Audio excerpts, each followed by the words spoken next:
Bonjour, je m'appelle Roxane Litali-Bruno. Je suis présentement étudiante au doctorat à l'Université de Auckland en Mathematics Education.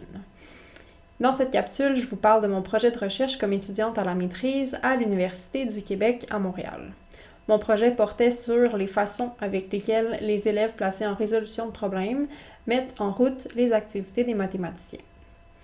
Ce projet est ancré dans certains travaux de recherche qui se réfèrent aux mathématiciens pour appuyer l'environnement de résolution de problèmes en classe de mathématiques. D'une certaine façon, quelques auteurs avancent que cette façon de travailler les mathématiques, c'est-à-dire en amenant les élèves à vivre les mathématiques, favoriserait la mise en route des activités des mathématiciens par les élèves. En étant formée en mathématiques, j'étais curieuse de l'environnement de résolution de problèmes, mais surtout de son lien avec le milieu de la recherche en mathématiques. Pour étudier le travail des élèves en résolution de problèmes à la lumière du travail des mathématiciens, j'ai établi un portrait de leurs activités à partir de différents travaux portant sur les mathématiciens. De ceux-ci, 13 composantes de leur travail ont été dégagées. Des composantes comme poser des problèmes, concevoir des liens, appliquer des méthodes, mettre en évidence des manières de penser, vérifier la rigueur, évaluer l'innovation. Ce portrait a ensuite été jumelé au contexte de résolution de problèmes pour établir une grille d'analyse que j'ai utilisée pour analyser des séances de résolution de problèmes. Une fois qu'on s'attarde en détail à ce qui est mis en route par les élèves placés en résolution de problèmes et qu'on le regarde à travers le travail des mathématiciens, il y a des éléments marquants qui ressortent. D'abord, il y a les activités des mathématiciens qu'on reconnaît dans le travail des élèves. L'utilisation d'exemples pour développer des conjectures, vérifier des propositions, mais aussi pour illustrer des idées qu'on souhaite rendre claires à la classe. Ensuite, il y a le travail avec le symbolisme, autant exploité pour travailler des idées mathématiques que parfois aussi développé dans l'action pour représenter des idées nouvelles pour la classe. On pense aussi à l'application de méthodes qui sont exploitées sans avoir à justifier leur validité parce qu'elles ont déjà gagné un certain statut dans la classe. On pense aussi aux explications, arguments et justifications qui sont constamment travaillés dans le but de rendre disponibles les idées, les stratégies et les réponses trouvées. Ensuite, on remarque que la classe de mathématiques n'est pas un copier-coller des communautés de mathématiciens, entre autres par la personne enseignante qui tient un rôle primordial dans la résolution de problèmes. C'est elle qui va structurer, orienter et alimenter le travail des élèves.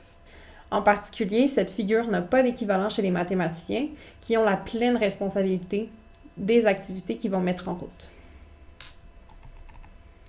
Pour finalement vraiment répondre à ma question de recherche, j'ai poussé cette analyse un peu plus loin pour m'intéresser au contexte de résolution de problèmes et à la façon avec laquelle il rapproche le travail mathématique des élèves à celui des mathématiciens.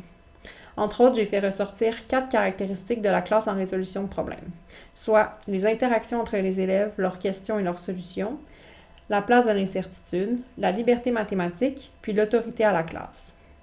Si on prend par exemple la liberté mathématique, ça permet aux élèves de choisir la façon avec laquelle ils s'investissent dans les mathématiques, comme les mathématiciens.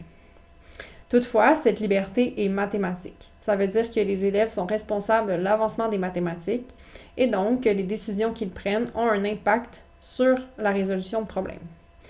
C'est pourquoi ils vont mettre en route certaines activités, les activités du mathématicien. C'est pour être capable d'expliquer ou argumenter en quoi leurs décisions contribuent aux mathématiques de la classe. Finalement, pour la classe de mathématiques, mon projet propose une façon de voir le travail des élèves, puis montre la richesse et la variété de ce qu'ils mettent en route lorsqu'ils sont placés en résolution de problèmes. Pour la recherche, ça soulève des nouvelles questions.